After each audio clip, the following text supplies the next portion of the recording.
अस्सलामुअलैकुम। Advance learning and skills में खुशामदीद। आज हम सीखेंगे कि कैलकुलेटर को यूज़ करते हुए कैसे हम टू मैट्रिक्स को मल्टीप्लाई कर सकते हैं। ठीक है, आप ये वीडियो देखकर बहुत इजीली मैट्रिक्स को सॉल्व कर पाएंगे। ठीक है, सबसे पहले हमने ये ए मैट्रिक्स है, ये बी मैट्रिक्स है।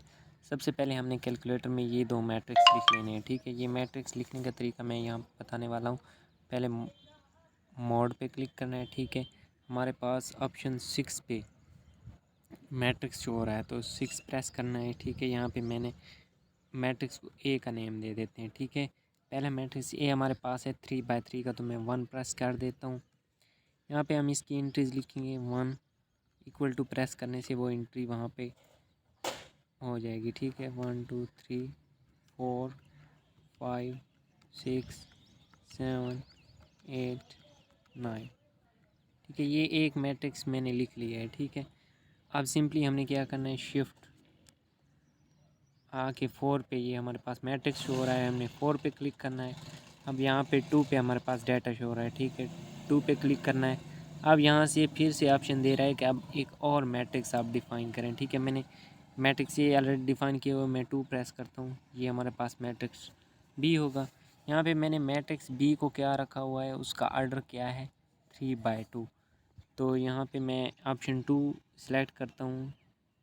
ठीक है, तो हमारे पास 3/2 का मैट्रिक्स है। इसके एंट्रीज को मैं इनपुट कर लेता हूँ। ठीक है, ये हमारे पास है 3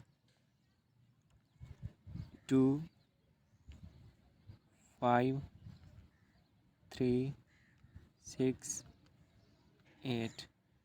ठीक है, ये एंट्रीज लिखने के बाद हमने सिंपली AC प्रेस कर देना है। ठीक है, आपने मेरी और इन्वर्स वाली वीडियो भी देखी होगी, तो ये पुट कर देना। अब यहाँ पे शिफ्ट पे आना है, 4 पे मैट्रिक्स है, तो हमने पहले 3 पे मैट्रिक्स ए सिलेक्ट कर लेना है, सिंपली ज़रब, फिर शिफ्ट पे जाना है, फिर शिफ्ट पे जाने के बाद फिर मैट्रिक्स पे, फिर अब हमारे पास दूसरा मैट्रिक्स था बी, ये ए और बी मैट्रिक्स आ गए। ठीक है, तो ए और बी सिंपली हमने इक्वल टू करना है, तो हमारे पास आंसर आ जाएगा। ठीक है, ये 31 32 73 71 115 110। ठीक है, ये मैंने लिखा हुआ है।